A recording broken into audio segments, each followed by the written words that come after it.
Hi hello welcome to cute corner. நம்ம இன்றைக்கி மட்டர் பன்னீர் மசாலா பார்க்க போகிறோம். இது குயிக் ரெசிபி தான். இது சப்பாத்தி நான் அதுக்கெலாம் தொட்டுக்கலாம். நல்ல ஒரு ரிச்சான ஃபுட்டாக இருக்கும். யாராவது நம்ம கெஸ்ட் வந்தாங்கன்னா நம்ம ஈஸியாக ரெடி பண்ணி கொடுக்கலாம். அதுக்கு தேவையான பொருட்கள்: ஒரு கடாயில் ஒரு 2-3 டேபிள் ஸ்பூன் எண்ணெய் ஊற்றிருக்கோம்.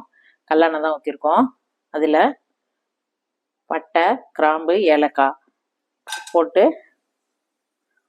அது பொரிப்போம். முதல்ல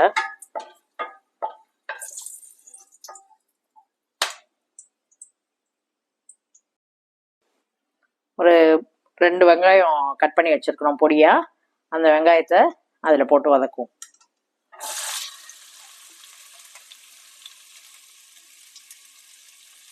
நல்லா வதக்கிக்கலாம். ரொம்ப ரொம்ப டார்க்காக வர வேண்டாம், நார்மலாக வதக்கிக்கலாம்.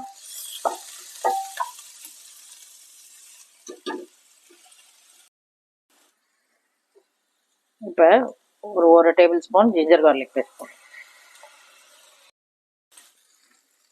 ஒரு 2 தக்காளியிலேருந்து பியூரி எடுத்து வச்சுருக்கோம், அதையும் இதிலே போட்டு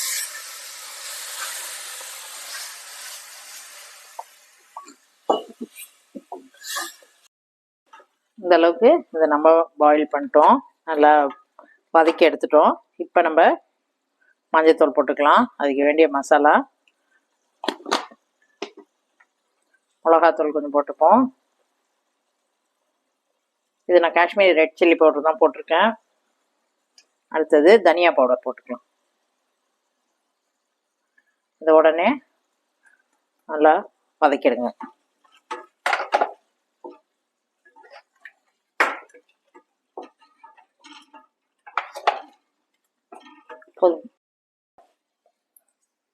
இந்த டிஷ்ஷுக்கு தேவையான உப்பு போட்டுப்போம். நம்ம பட்டாணியிலையும் கொஞ்சம் உப்பு போட்டிருக்கோம், அதனால் மசாலாவுக்கு தேவையான அளவு உப்பு போட்டுப்போம். போட்டு அதையும் வதக்கிட்டு கொஞ்சம் தண்ணி ஊற்றிப்போம்.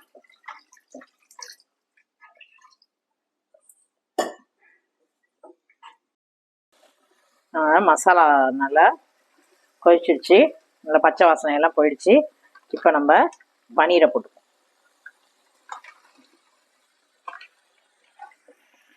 பன்னீர் 200 கிராம் போட்டிருக்கேன்.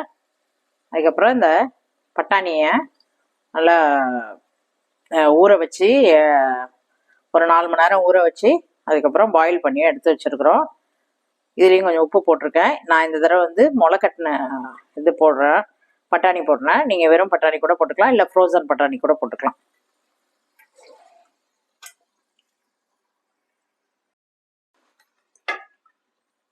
இது வந்து முந்திரி பேஸ்ட் அரைச்சி வச்சுருக்கோம். ஒரு 15-20 முந்திரி எடுத்து வெந்நீரில் போட்டு ஊற வச்சுட்டு இதை அரைச்சி எடுத்து வச்சுருக்கோம். இதை இந்த டயத்தில் போடுவோம். இது நல்லா ரிச்சாக இருக்கும். நம்ம வந்து கெஸ்ட்டு யாராவது வராங்கன்னா ரொம்ப ஈஸியாக பண்ணிடலாம். பட்டாணி வச்சுருந்தோன்னா ரொம்ப ஈஸியாக நம்ம ரெடி பண்ணிடலாம். நல்லா போட்டுட்ருக்கோம். இல்லை நீங்கள் ஃப்ரெஷ் க்ரீம் இருந்ததுன்னா ஃப்ரெஷ் க்ரீம் போட்டுக்கோங்க. நம்ம கொஞ்சம் கரம் மசாலா போடுறோம். அடுத்து கசூரி மேத்தி கொஞ்சம் போடுறோம். கசூரி மேத்தி கொஞ்சம் போட்டுப்போம். இப்போ கொஞ்சம் கொத்தமல்லி போட்டுருவோம்.